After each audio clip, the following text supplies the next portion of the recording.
Hello friends, आपण मानकु आम YouTube channel को स्वागत।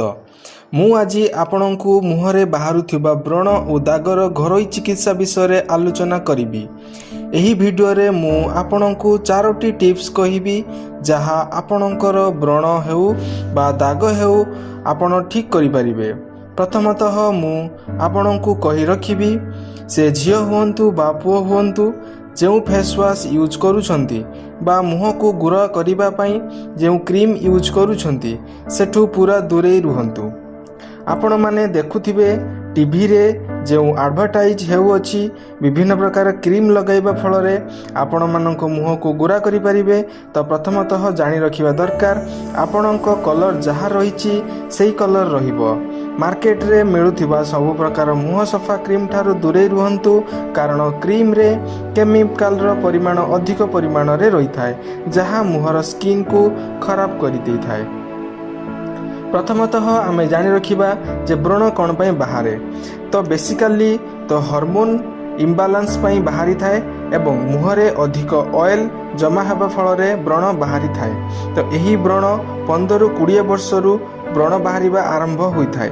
व्रण दाग को छड़ाइबा पई मु आपन को किछि घरोई टिप्स कहिबी। तो एही टिप्स कहिबा पूर्वरु जो माने आम वीडियो को नुआ करी देखुचंती से माने चैनल टी को सब्सक्राइब करि नियंतु, लाइक करंतु एवं निज सांग मानक भितर शेयर करि दियंतु। चलंतु स्टार्ट करिबा हमर प्रथम टिप्स कोन रहिछि।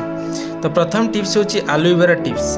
एलोवेरा गछरो गुटिए ब्रांच बाहर करिवे, बाहर करी ताको छोट छोट खंड रे परिणत करिवे। सेही छोट छोट खंड को मझिरु 2 फाळ करी देबे। मु आपन को स्किन मध्य रे देखैछि। एहा परे एलोवेरा खंड को मुहरे 5 ରୁ 10 मिनिट पर्यंत मसाज करंतु। मसाज परे सनलाइट रे किछि समय छिड़ा हेबे एवं एहा परे मुह को ठंडा पानी रे धोई देबे। एहा को प्रति सप्ताह रे 2 ରୁ 3 थर करिबा पई चेष्टा करंतु। एहा करिबा फल रे आपणक मुहरु संपूर्ण कला दाग दूर होई जिवो। तो चलंतु जानिबा सेकेंड टिप्स। सेकेंड टिप्स टी होची मुल्तानी माटी।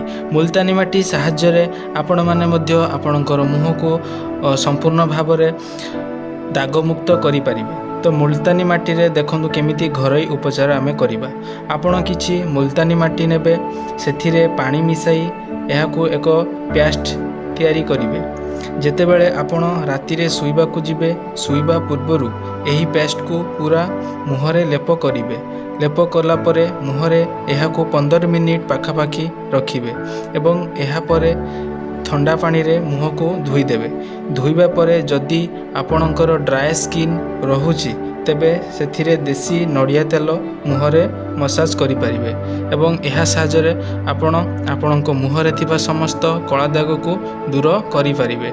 ए होथिला हमर सेकेंड टिप। वर्तमान चलंतु जानिबा हमर तृतीय स्टेप कोन। आमर तृतीय स्टेप रही टमाटो माध्यम रे आमे केमिति आमर मुहरे थिबा समस्त दाग को मुक्त करि परिबा। तो टमाटो रस बहुत उपकारी अटे।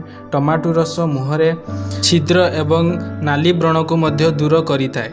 टमाटो रस एवं काकुड़ी रस को नेई एक पेस्ट तैयारी करंतु। एही पेस्ट को मुहरे लगांतु एवं 15 मिनिट पर्यंत रखी एहा परे ठंडा पानी रे मुह को सफा करि नियंतु एवं एही प्रक्रिया को आपण सप्ताह रे 2 ରୁ 3 थर करंतु। एहा सहाय्य रे आपण आपणकर थिबा समस्त कला दाग को दूर करि परिबे। तो चलंतु जानिबा हमर चतुर्थ टिप्स कोन रहिछि। हमर चतुर्थ टिप्स रहिछि हळदी। आपण किछि कंचा हळदी नियंतु, हळदी रु चुपा बाहर करी एथिरे एक पेस्ट तैयारी करंतु एवं एहाको मुहरे लगांतु। एहाको 20 ରୁ 30 मिनिट पर्यंत आपणक मुहरे रखंतु एवं एहा परे ठंडा पानी रे मुह को धोई दियंतु।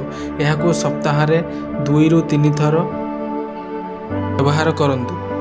मु काहेकि कहूची ना एथिरे कोनोसी केमिकल भाग न थाए एवं एहा करिबा द्वारा मुहरे थिबा व्रण बा दाग को छड़ाइबा सह मुहरे ग्लेज आनी देई थाए।